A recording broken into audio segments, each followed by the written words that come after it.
Seoul, presidential elections in South Korea this coming Wednesday could have implications for its ties with the United States, North Korea, and China.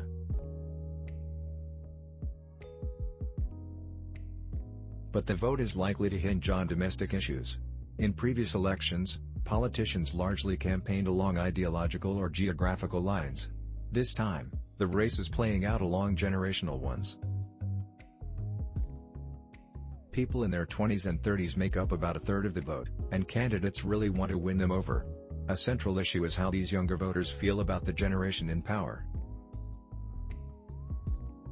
Many of those in office are known as the 86 generation, because they were college students in the 1980s and born in the 60s.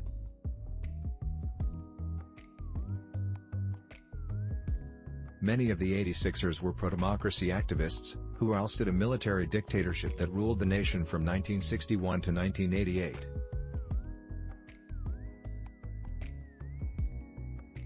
The generation now commands the heights of South Korean business and politics, including the outgoing administration of President Moon Jae-in and the governing Democratic Party of Korea. If young voters join hands with those aged 60 and above, the opposition will win the election, predicts Park S. But if they side once again with those in their 40s and 50s, as they did in the last presidential election 5 years ago, he adds, the 86 generation of the Democratic Party will extend their reign.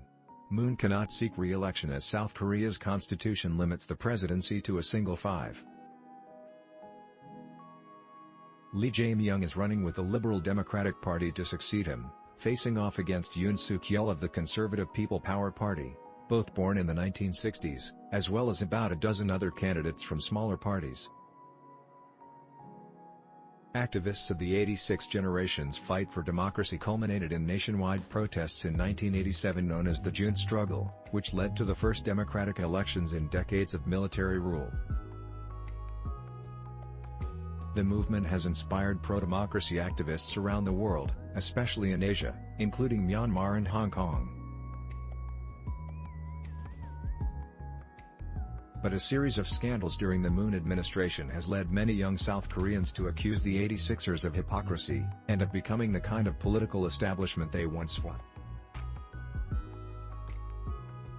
Some 86ers, including Seoul-based civic activist Lee Jinsun, argue that the pro-democracy activists had difficulty living up to their professed ideals even before they entered politics.